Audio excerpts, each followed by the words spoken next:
Today we will talk about how the British Empire captured India. How did the East India Company, which is came in the name of trade and starting ruling over the largest piece of land in Asia. The story begins in 1608 when William Hawkins reached the port of Surat with some merchant. Cotton cloth and silk as well as spices such as black pepper, cardamom and cinnamon were in great demand in European market. The countries which is used to do business with India started getting huge profit in the market of Europe. That is why Britain joined this competition with these European countries. The Dutch and the Portuguese were doing business even before the British came to India. At that time, the biggest empire in India was of the Mughals. No one could do business without compromising with them.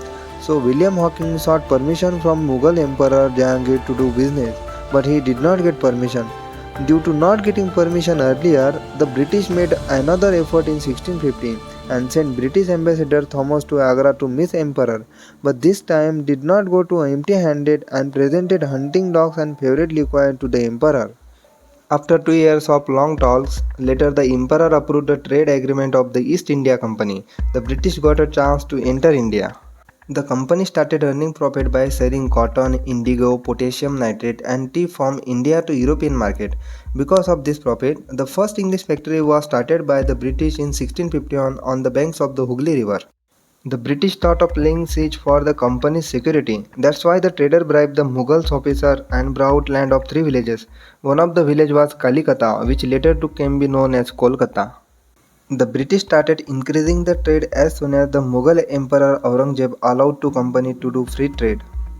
After the death of Alivardi Khan in 1756, Siraj-ud-Dawla became the Nawab of Bengal. Since Siraj-ud-Dawla was a powerful Nawab, the company began to fear him. The company wanted a Nawab who obeyed them on the throne of Bengal. The company was making policy on this matter. In the meantime, Siraj-ud-Dawla attacked the company and chased the British away from there and camped on their English factory and fort. On hearing the news of Calcutta leaving, Robert Clive, stationed in Madras, left for Calcutta with his army. It was impossible to defeat Siraj-ud-Dawla from the fort, so Robert Clive conspired with Siraj-ud-Dawla minister Mirjafar. What was it then? On 23 June 1757, a battle took place between Robert Clive and Siraj-ud-Dawla at Plassey on the banks of Bhagirathi river. Siraj-ud-Dawla's entire army was defeated because his ministers were sold to the British Empire and could not participate in the war. Now the British made their desired Nawab Mir Jafar sit on the throne of Bengal, and with this great victory of the British Empire was established in India and the story of India's slavery begins. Despite Mir Jafar being the desired Nawab of the British, he started opposing the company to gain the trust and respect of the public.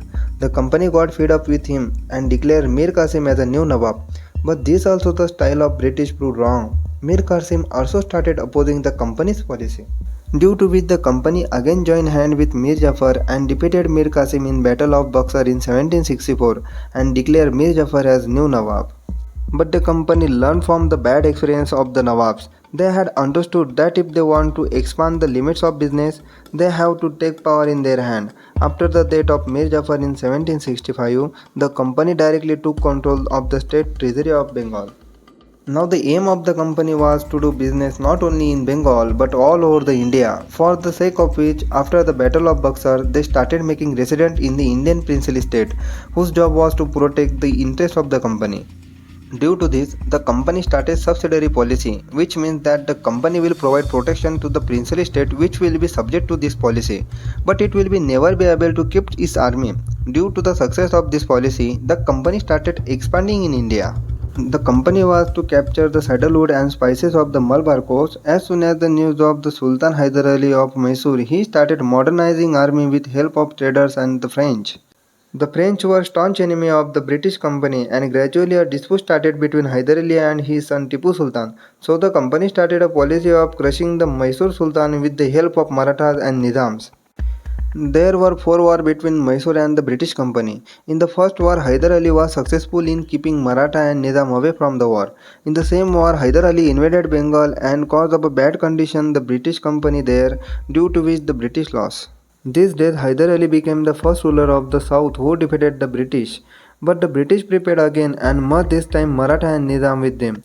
Hyder Ali died during second war. Third war proved to be inconclusive. In the Fourth Anglo-Mysore War, the company attacked Srirangpatnam with full force and killed Tipu Sultan, and there also started subsidiary alliance. The company had control over the Bengal in the east and Mysore in the south. Now only the northern part was left, which was ruled by the Marathas. The company was making a policy to attack them, that in the Battle of Panipat in 1761, the Afghan had weakened the Marathas. The company started attacking the Marathas. The first war ended with the Treaty of Salabai in 1782 due to no decision being reached. Due to the Second Anglo-Maratha War being fought on many fronts, along with Odisha, Agra, Delhi were also captured by the company. In the last war with the Marathas, the Peshwa gave up the presidency of the Marathas, due to which the company started giving him a pension. Even after the company occupied almost entire territory of India, due to the aggressive role of Russia, Asia would not come into under its grip, due to which British company started to fear it. For the same reason, fighting a battle from Afghanistan between 1837 to 1842, the British established an indirect government there.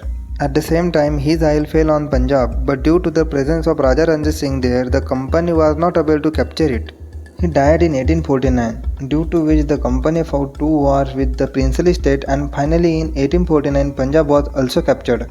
The last wave of acquisition on India was run by the Governor Lord Dalhousie between 1848 to 1856. That means if a king died in a princely state and he was no longer ruler, the company would take over the princely state. On the basis of this principle, the company captured states like Satara, Sambalpur, Udainagar, Nagpur and Jhansi. In this way, the British Empire was established through the East India Company, which came to do business in India. Bonus point of the video. First, Indian princely state without keeping vision always remain engrossed in royal enjoyment. They do not know the real value of treasures like spices, chemicals, silk. If they knew, they would not have become slaves of Britain. They themselves would have conquered many states of Europe. Second, the British Empire took the biggest advantage of the princely state having border dispute with each other. We Indians kept killing each other and they strengthened their army by doing business. This is today's video. Hit the like button if you are happy to watch video and subscribe to the channel. Make us happy. Bye bye.